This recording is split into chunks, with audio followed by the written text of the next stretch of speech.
They say there is an old woman who lives at the edge of the world in a desert or a cave or a mountain. It depends on who you ask. She's called Laluba, the wolf woman, and her task is simple. She collects bones. She gathers the forgotten, the broken, the discarded parts of creatures, especially wolves. And when her cave floor is full of the pieces, she sings over them. She sings flesh back onto bones. She sings breath into lungs. She sings the wild back to life. Until one day, the wolf she pieces together rises and runs across the desert, becoming a woman as she runs. This is how the story goes in Women Who Run with the Wolves, the book by Clarissa Pinkola Estes. This book called something out of me, and I feel it calling something out of us for such a time as this. It's calling for us to gather the bones, the leftovers of a paradigm that is dying, the wisdom that is buried under professionalism, perfectionism, and respectability. And we are remembering how to sing ourselves and each other back to life.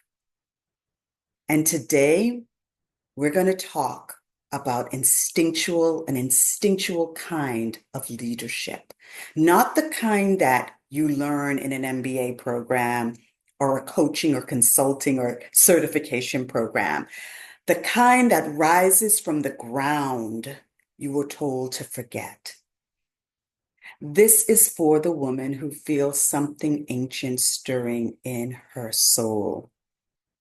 This is for you if you're ready to lead from your wild. One of the texts that really shifted everything for me in the book was where she wrote, "Within every woman, there is a wild natural creature, a powerful force filled with good instincts, passionate creativity, and ageless knowing." When I read those words, something in me exhaled. This wasn't about being untamed in a chaotic sense. It was about a remembering a truth, a putting back together that had been exiled. That's my leadership. It lives in my body, and that no system gets to erase that.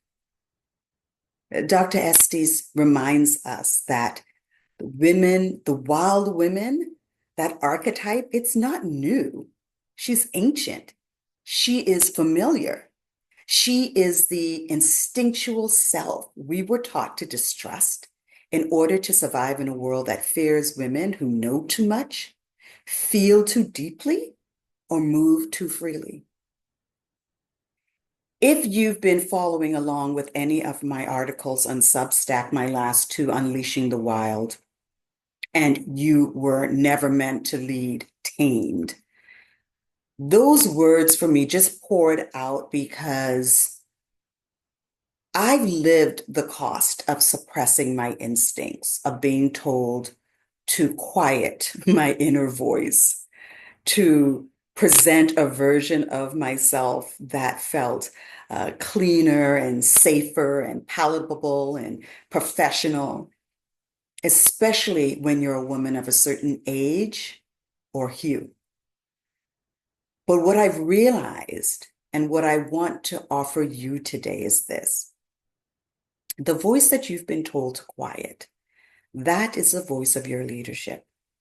That intuitive nudge, that energetic tension, a bodily knowing, those aren't distractions.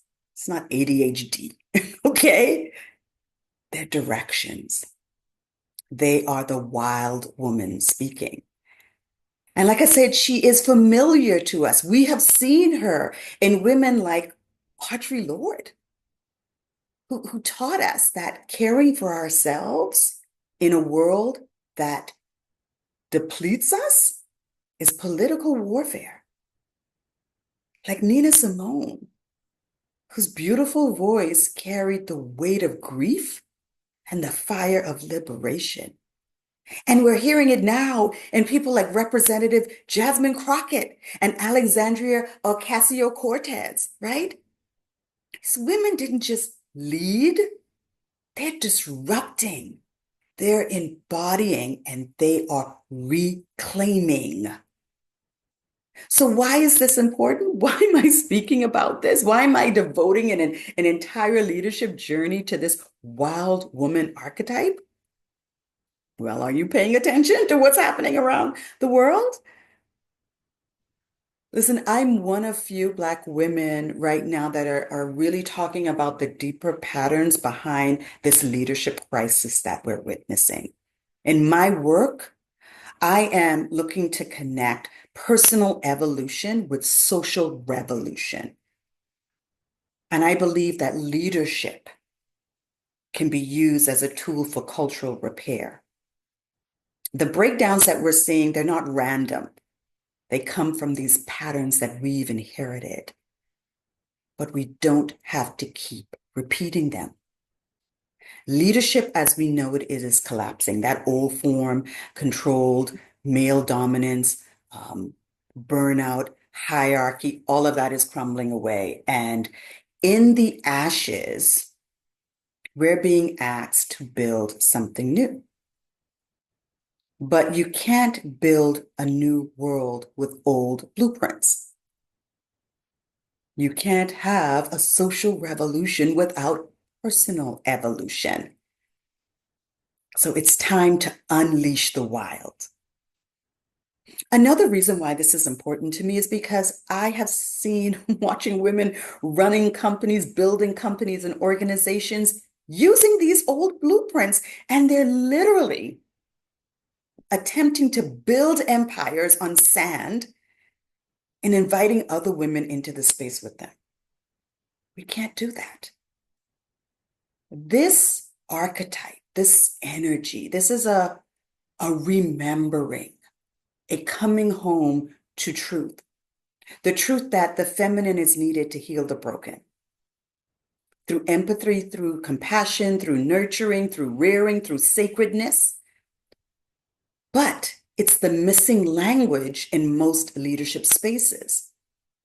And it's central to this upcoming experience I'm calling the Return to Sovereignty, which is an 8-week leadership portal for women ready to reclaim leadership. Now, before this program launches on June the 10th, I'll be dropping a free 45-minute mini masterclass that will give you a taste of this program on May 21st.